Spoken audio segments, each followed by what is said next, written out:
میری زندگی جیسے ایک بوجھ تھی جو ہر روز اور بھاری ہوتا جا رہا تھا۔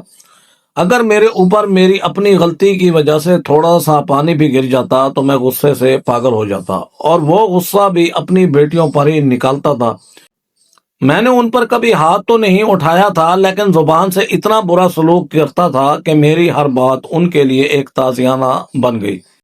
میں دن رات ان کو تانے دیتا رہتا، کبھی کہتا کہ تمہاری ماں مر گئی تو تم لوگوں کو میرے گلے ڈال گئی۔ اب میں کیا کروں؟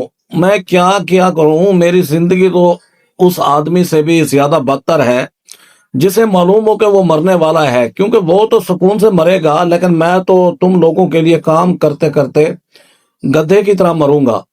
میں دن رات یہی رونا روتا اور ان بچیوں کو سناتا جنہوں نے اس دنیا میں آنے کا فیصلہ خود تو نہیں کیا تھا۔ ایک دن میرے ایک دوست نے کہا کہ ایک بوڑھا سا آدمی ہے جسے جوان لڑکی چاہیے، اور اگر تم اسے اپنی بیٹی کا رشتہ دے دو تو وہ چپ چاپ رشتہ لے لے گا بغیر جہیز کے۔ تمہاری ایک بیٹی کی ذمہ داری تو ختم ہو جائے گی کم از کم۔ میری بیٹی کی عمر کوئی بہت زیادہ تو نہیں تھی، لیکن میں نے دل میں سوچا کہ چلو ایک سے تو جان چھوٹے گی۔ میں نے اس رشتے کے لیے ہاں کر دی اور کہا کہ بلاؤ انہیں۔ شام کو وہ آدمی نہیں بلکہ اس کی بہن شام کو رشتہ دیکھنے آئی۔ میں نے اپنی بیٹی سے کہا کہ تیار ہو کے باہر آ جانا۔ جب وہ آئی اور بیٹی کو دیکھا تو نہ کوئی خاص تاثر دیا نہ کچھ کہا، بس خاموشی سے دیکھ کر چلی گئی۔ بعد میں اس نے میرے دوست کو کہا کہ یہ لڑکی تو نہ شکل کی اچھی ہے، نہ صورت کی، اور نہ پڑھی لکھی ہے، ایسی لڑکی سے کون شادی کرے گا؟ اوپر سے جہیز بھی نہیں ہے۔ میں نے سنا تو دل میں آگ لگ گئی، مجھے شدید غصہ آیا۔ میں نے کہا کہ وہ کون سا شہزادہ تھا، وہ تو خود بڈھا آدمی تھا۔ میں نے بھی کہہ دیا کہ اب میں نہیں دوں گا اپنی بیٹی کا رشتہ۔ یہ سب اپنی جگہ تھا، لیکن میری پریشانیاں ختم ہونے کا نام نہیں لے رہی تھی۔ ایک دن میں حسب معمول اپنی ریڑھی لگا کر بیٹھا ہوا تھا تو اچانک میونسپل کارپوریشن والوں نے آ کر میری ریڑھی اٹھا لی اور گاڑی میں ڈال کر لے گئے۔ میں گھر آیا تو پھر غصے سے پاگل ہو گیا اور چیخ چیخ کر بیٹیوں کو برا بھلا کہنا شروع کر دیا۔ میں نے کہا کہ تم سب منحوس ہو، تم لوگوں کی نحوست کی وجہ سے ہی میرے ساتھ یہ سب ہو رہا ہے۔ اگر ریڑھی چلی گئی تو کھائیں گے کیا، کمائیں گے کیا؟ جبکہ اندر سے مجھے معلوم تھا کہ میری ہی غلطی تھی۔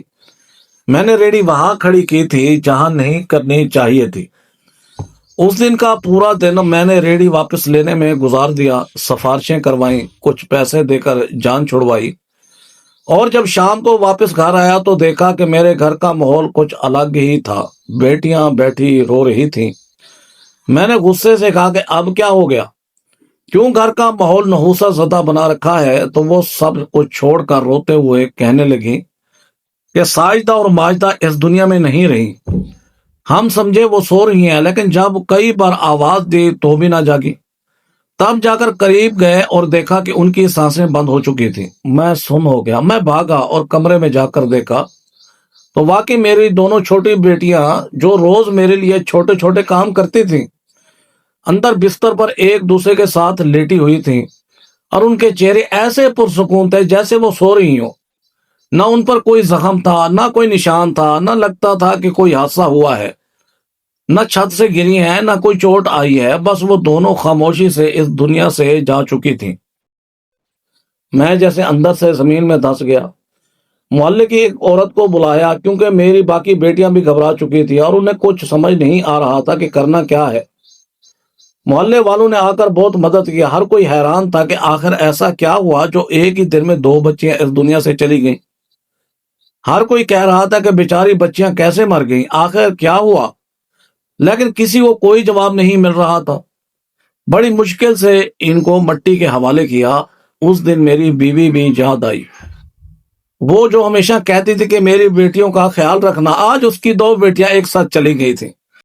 میرے گھر میں کوحرام تھا اور میرے دل میں جیسے پچھتاوے کی آگ لگی تھی۔ میں نے سوچا کہ شاید میں ہی وہ منحوس تھا جو سب کچھ برباد کرتا جا رہا تھا، لیکن اب کچھ بھی کرنے کا وقت گزر چکا تھا اور میں بس آنکھیں بند کیے اپنے گناہوں کی یہ سزا دیکھ رہا تھا کہ کیسے میری چھوٹی سی دنیا مجھ سے چھین لی گئی اور میں کچھ نہ کر سکا۔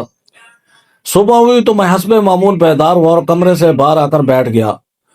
کچھ دیر بعد میں نے اپنی بڑی بیٹی ماریو کو آواز دی اور کہا کہ ناشتہ بنا دو اور بہنوں کو بھی ناشتہ کرواؤ۔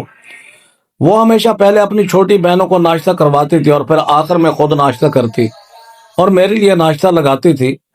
آج میں نے جیسے ہی ناشتہ دیکھا تو چونک گیا۔ میرے لیے پورا پراٹھا رکھا گیا تھا اور چائے بھی کپ میں زیادہ تھی۔ میں نے حیرانی سے کہا کہ کیا بات ہے، آج میرے لیے پورا پراٹھا رکھا ہے، ادھر تو میرے حصے کا آدھا پراٹھا ہوتا ہے، آج اتنی فراغ دلی کیسے ہو گئی؟ تو وہ خاموشی سے بولی کہ بابا وہ ساجدہ اور ماجدہ اب رہی نہیں، اس لیے ان کے حصے کا کھانا بچ گیا۔ یہ سن کر میرے منہ سے کوئی لفظ نہ نکل سکا۔ میں چپ چاپ بیٹھ گیا اور بس یہ کہہ سکا کہ اچھا ٹھیک ہے، لیکن اندر سے میں پوری طرح خالی ہو چکا تھا۔ پھر بھی میں نے ناشتہ پورا کیا۔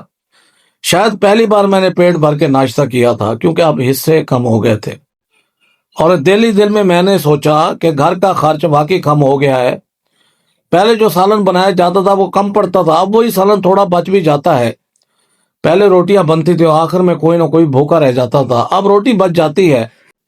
پہلے جو چیزیں پورا مہینہ نہیں چلتی تھی، اب ان میں کچھ دن کا اضافہ ہو گیا ہے۔ اور دل میں یہ بات بھی آئی کہ پتہ نہیں ان بچیوں کی زندگی میں کیا لکھا تھا، نہ میں زیادہ جیتا، نہ وہ بڑی ہوتی، ان کی شادیاں ہوتی یا نہ ہوتی، ان کا نصیب کیسا ہوتا کون جانتا ہے۔ جو چلی گئیں اپنی ماں کے پاس چلی گئیں، وہاں خوش ہوں گی، ایک دن سب نے مرنا ہے، کون رہتا ہے ہمیشہ؟ بس دل کو اسی طرح کی باتوں سے سمجھایا۔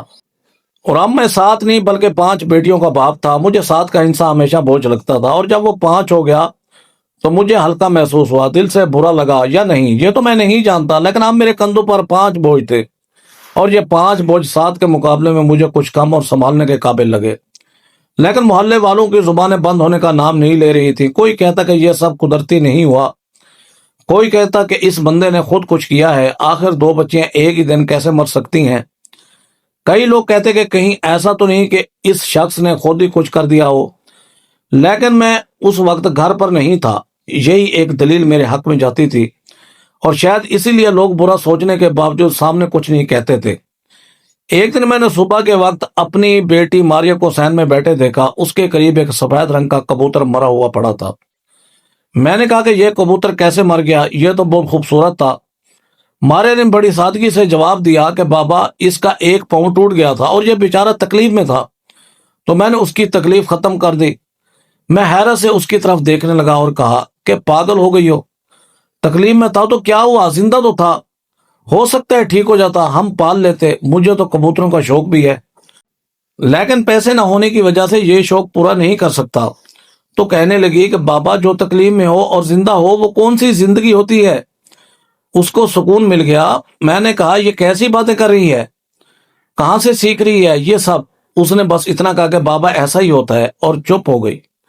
میں نے اس کی آنکھوں میں جھانکا تو ایک عجیب سا احساس نظر آیا، جیسے کوئی خاموش طوفان ہو، کوئی دکھ چھپا ہوا ہو، یا شاید کوئی سوال ہو جس کا جواب نہ ملا ہو۔ مجھے کچھ پل کے لیے ایسا لگا جیسے وہ کچھ کہنا چاہتی ہے لیکن الفاظ اس کے پاس نہیں ہیں۔ اس وقت میں نے دھیان نہیں دیا اور ساری توجہ اس بات پر مرکوز کر دی کہ اس نے کبوتر کو کیوں مارا۔ مجھے اس بات کا صدمہ تھا کیونکہ وہ کبوتر مجھے اچھا لگتا تھا۔ میں سوچ رہا تھا کہ اگر پیسے ہوتے تو میں کئی کبوتر پال لیتا، یہ میرا شوق تھا، لیکن غربت نے ہر شوق کی جڑ کاٹ دی تھی، اور اب ماریا نے اس شوق کی ایک جھلک بھی ختم کر دی تھی۔ میں نے بس اتنا کہا کہ اگلی بار ایسا نہ کرنا، اور وہ سر جھکائے بیٹھ گئی۔ کچھ دیر بعد وہ اندر چلی گئی اور میں اس مردہ کبوتر کو اٹھا کر باہر پھینک آیا، لیکن دل میں وہ جملہ گونجتا رہا کہ جو تکلیف میں ہو اور زندہ ہو وہ کون سی زندگی ہوتی ہے؟ اور میں سوچتا رہا کہ کیا واقعی ایسا ہی ہوتا ہے، یا یہ اس کی سوچ بن چکی ہے جو دن بدن گہرائی اختیار کر رہی تھی، اور میں یہ سب سمجھنے سے قاصر تھا۔ ایک دن میں صبح جلدی اٹھا اور ریڈی کے سامان کا جائزہ لینے کے بعد ہمیشہ کی طرح کام پر چلا گیا۔ دن معمول کے مطابق گزر رہا تھا، گاہک بھی کچھ خاص نہیں آ رہے تھے، بس وقت کاٹ رہا تھا کہ اچانک میرے فون پر کال آئی۔ میں نے فون اٹھایا تو وہ ہمارے محلے کا پرچون والا تھا جسے میں کبھی کبھار ادھار لے لیا کرتا تھا۔ میں نے دل میں سوچا کہ یہ اچانک مجھے فون کیوں کر رہا ہے، یہ تو کبھی ایسے فون نہیں کرتا۔ میں نے فوراً کہا کہ بھائی دیکھو تمہارے پیسے میں دے دوں گا، بس کچھ دن کی مہلت دے دو۔ لیکن اس نے فوراً کہا کہ پیسوں کو ابھی بھول جاؤ، تم جلدی گھر پہنچو، تمہارے گھر کو جو بہت بڑا ہو گیا ہے۔ میں نے کہا کہ کیا ہو گیا ہے، بتاؤ تو صحیح، میں کام چھوڑ کے کیوں آ جاؤں؟ اس نے صرف اتنا کہا کہ تم بس آ جاؤ، تمہارے گھر کی حالت بہت خراب ہے۔ میں دل ہی دل میں کانپنے لگا کیونکہ پہلے بھی ایسا ہو چکا تھا۔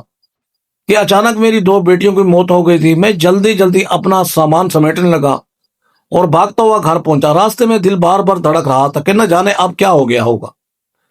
جب میں گھر پہنچا تو محلے کے کچھ لوگ میرے گھر کے باہر کھڑے تھے۔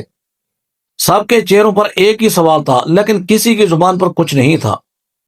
میں اندر داخل ہوا تو جو منظر میں نے دیکھا اس نے مجھے ایک ہی پل میں توڑ کر رکھ دیا۔ میری دونوں چھوٹی بیٹیاں جو ابھی تک زندہ بچی تھیں وہ اس دنیا سے جا چکی تھی۔ وہ بھی اسی طرح اپنے بستر پر لیٹی ہوئی تھیں جیسے سو رہی ہوں۔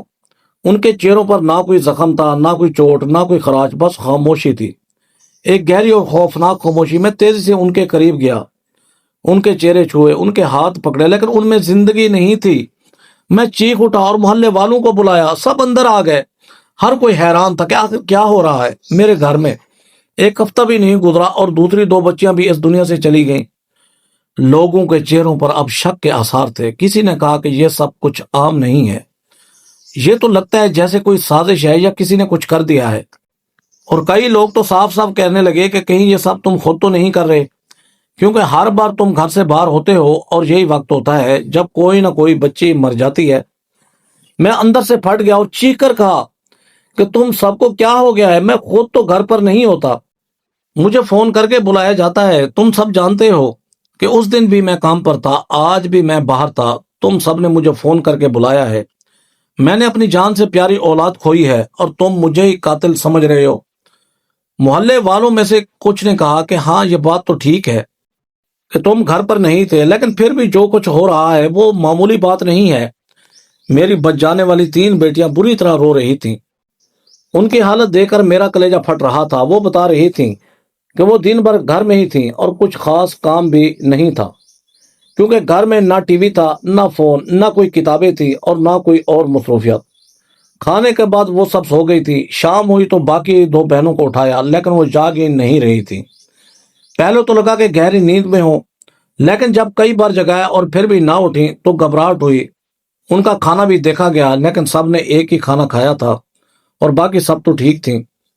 اس کے بعد محلے والوں نے کہا کہ اس بار ان دونوں بچیوں کا پوسٹ مارٹم ہونا چاہیے تاکہ اصل حقیقت سامنے آئے۔ اور ایک آدمی نے کہا کہ میں خرچہ دیتا ہوں، لیکن تم پوسٹ مارٹم کرواؤ۔ میں نے دل پر پتھر رکھ کر انکار کر دیا اور کہا کہ اب وہ واپس تو آنے والی نہیں ہے، پوسٹ مارٹم سے کیا حاصل ہوگا، بس ان کو دفن کرنے دو، دل کو مزید صدمے میں نہ ڈالو۔ اس بار بھی محلے والوں نے مدد کی اور جنازے کا انتظام کروایا، اور میں نے ایک بار پھر اپنی دو بیٹیوں کو مٹی کے حوالے کر دیا۔ لیکن اس بار میرے دل میں خوف بھی آ چکا تھا اور افسوس بھی۔ اب میرے گھر سے کل 4 جنازے اٹھ چکے تھے، اور یہ معمولی بات نہیں تھی۔ پہلے جب ساجدہ اور ماجدہ گئی تھیں تب تو میں نے دل کو دلاسا دیا تھا کہ ایک دن سب نے جانا ہے، لیکن اب جب دوسری دو بھی چلی گئیں تو دل نے ماننے سے انکار کر دیا۔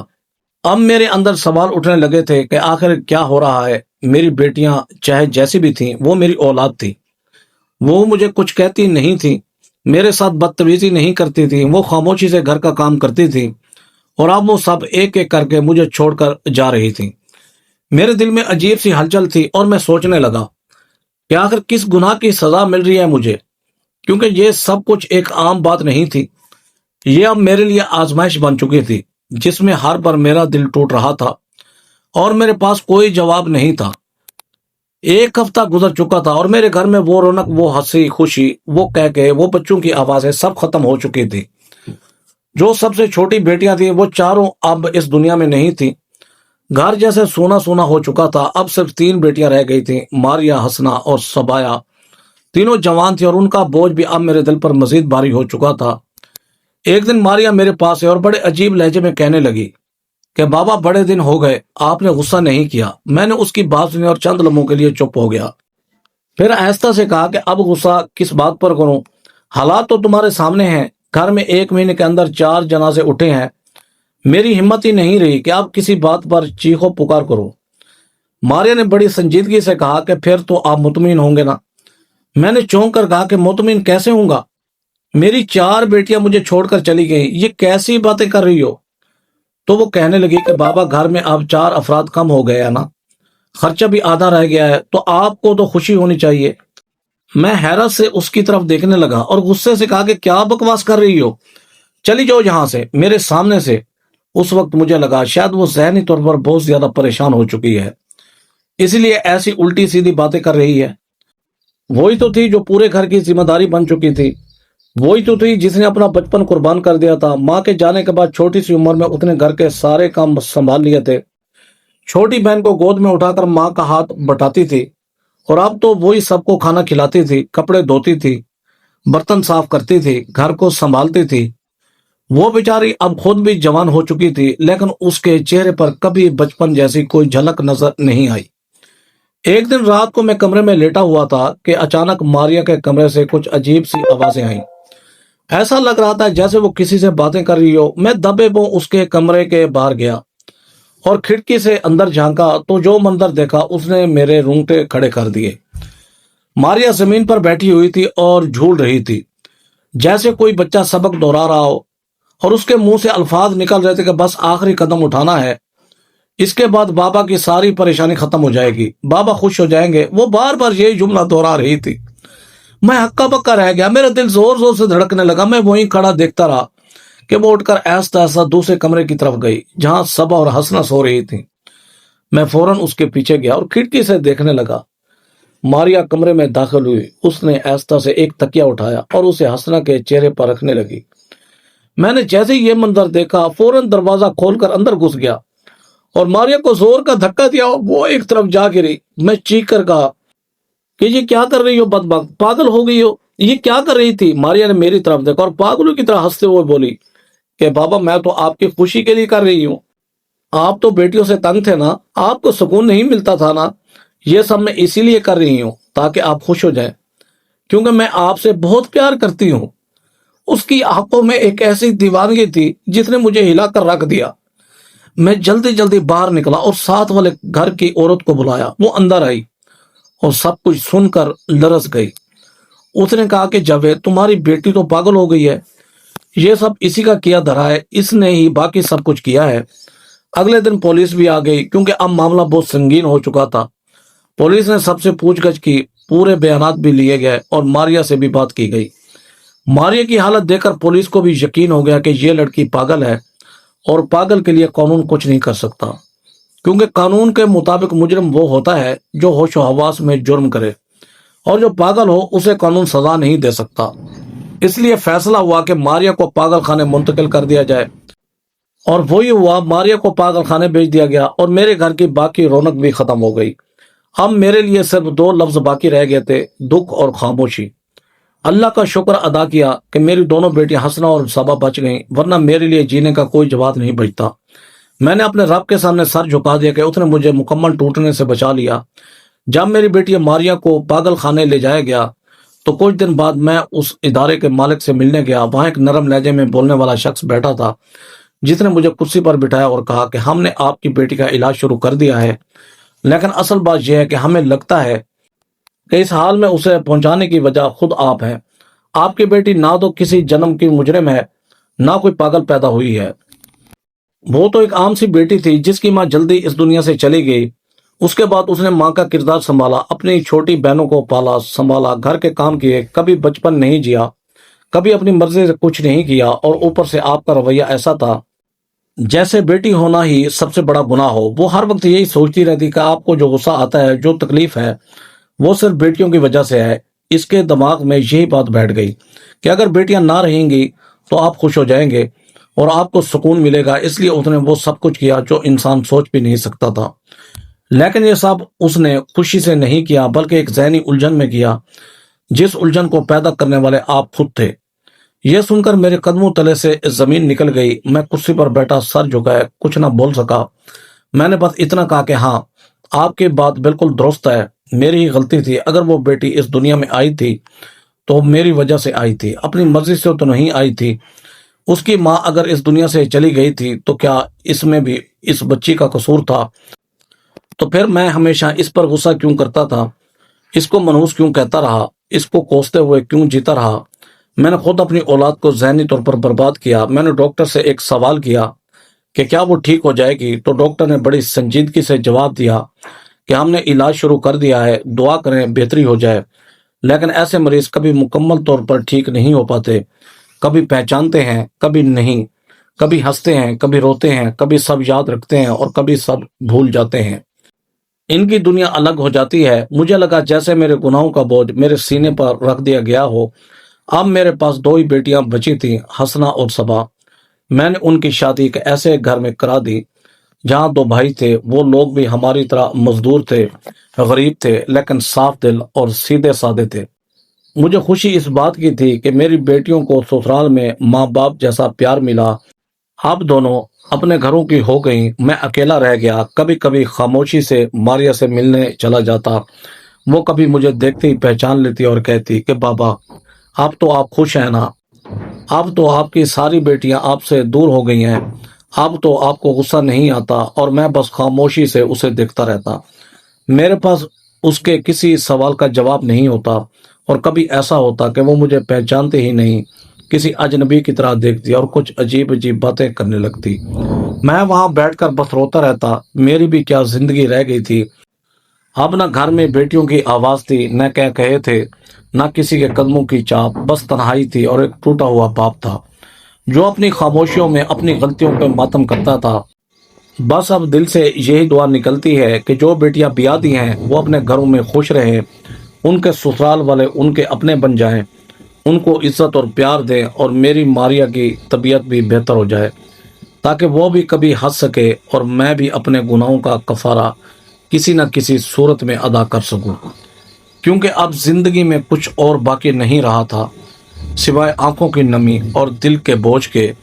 بیٹیاں بھی اللہ کی نعمت ہوتی ہیں اور انہیں بوجھ سمجھنا ایک بہت بڑی غلطی ہے۔ ماں باپ کا رویہ بچوں کی شخصیت پر گہرا اثر ڈالتا ہے۔ اگر ماں یا باپ ہر وقت غصے میں رہیں، محبت نہ کرے اور بچوں کو تانے دیں تو وہ بچے اندر سے ٹوٹنے لگتے ہیں۔ ان کے دل میں احساس کمتری بیٹھ جاتا ہے اور وہ خود کو غیر ضروری سمجھنے لگتے ہیں۔ باپ کی ذمہ داری صرف کمائی کرنا نہیں ہوتی، بلکہ بچوں کو محبت دینا، ان کی تربیت کرنا، ان کے جذبات کو سمجھنا اور ان کے ساتھ عزت سے پیش آنا بھی اس کا فرض ہوتا ہے۔ جو بچے ماں کے بغیر زندگی گزار رہے ہوں ان کے لیے باپ ہی سب کچھ ہوتا ہے۔ اگر وہی باپ نفرت، طعنوں اور بے روحی سے پیش آئے تو ان بچوں کا دل زخمی ہو جاتا ہے۔ اگر کسی انسان کو بار بار یہ احساس دلایا جائے کہ وہ دوسروں کی تکلیف کی وجہ ہے تو ایک دن وہ اس تکلیف کو ختم کرنے کے لیے کوئی ایسا قدم اٹھا لیتا ہے جس کا انجام بہت بھیانک ہو سکتا ہے۔ محبت، توجہ اور الفاظ کی اہمیت بہت زیادہ ہوتی ہے۔ بچوں کے ساتھ نرمی سے پیش آنا چاہیے اور ان کی قربانیوں کو سراہنا چاہیے۔ زندگی میں جب انسان تنہا ہو جاتا ہے تب اسے اپنی غلطیاں یاد آتی ہیں، لیکن تب وقت ہاتھ سے نکل چکا ہوتا ہے۔ اس لیے بہتر ہے کہ ہم وقت پر اپنی سوچ بدلیں، بیٹیوں کو رحمت سمجھیں، ان سے پیار کریں اور ان کی عزت کریں، کیونکہ جس دن وہ چھن جاتی ہیں اس دن صرف پچھتاوا رہ جاتا ہے اور دل سے یہ صدا نکلتی ہے کہ کاش میں نے انہیں ہمت دی ہوتی۔ دوستو، کمنٹ باکس میں اپنی رائے کا ضرور اظہار کیجیے گا، کیونکہ یہ سٹوری بہت دل خراش اور سنسنی خیز ہے۔ ایسی سبق آموز سٹوری دیکھنے کے لیے ویڈیو کو لائک کریں، ہمارے چینل شوکت وائس کو سبسکرائب کر کے بیل آئیکن کو دبا کر آل پر کلک کر دیں تاکہ آپ کو ہر آنے والی نیو ویڈیو کا نوٹیفیکیشن سب سے پہلے ملے۔ Thanks for watching. اللہ حافظ۔